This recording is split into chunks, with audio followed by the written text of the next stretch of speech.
আজকে আমি বানাচ্ছি করলার আচার। করলার আচার বানানোর জন্যে আমি সব উপকরণগুলো নিয়ে নিয়েছি। গোলমরিচ, মৌরি, লেবুর রস দিতে হবে।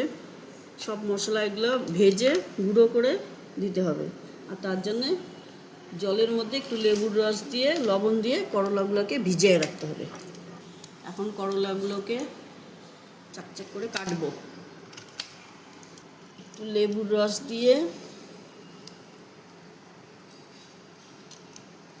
করলাগুলোকে একটু লবণ জল দিয়ে এগুলোকে ভিজিয়ে রাখতে হবে। আমি প্রথমে শুকনো লঙ্কাগুলো ভেজে নেব।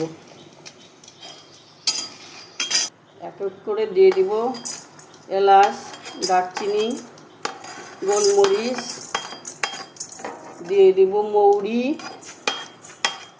এগুলো সব ভেজে মিক্সচার মেশিনে গুঁড়ো করে নিতে হবে।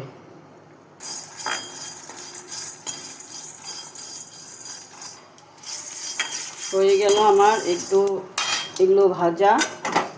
সরষের তেলটা একটু ফুটিয়ে নিয়ে ঠান্ডা করে তারপরে করলার আচারে দিতে হবে।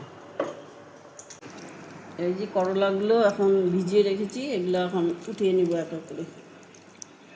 লেবু জল, লবণ জলে ভিজিয়ে রাখতে হবে কিছুক্ষণ, আধা ঘন্টা ভিজিয়ে রেখে তারপরে এগুলাকে উঠাতে হবে।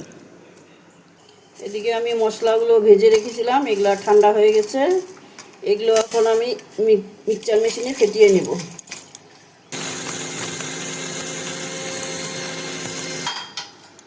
আমার এই মশলাগুলো গুঁড়ো হয়ে গেছে। এখন আমি এগুলো তেলের মধ্যে দিয়ে দিব পরিমাণ মতো লবণ, দিয়ে দিতে হবে লেবুর রস, এবং লেবুগুলো টুকরো করে কেটে দিয়ে দেওয়া যাবে আচারে।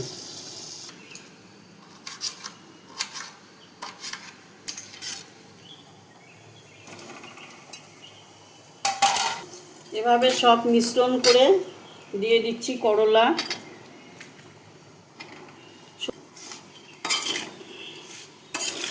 এভাবে বানিয়ে বয়ামে ভরে মাঝে মাঝে একটু সর্ষের তেল দিবেন, দিয়ে রোদে দিবেন, দেখবেন ভালো থাকবে আচার।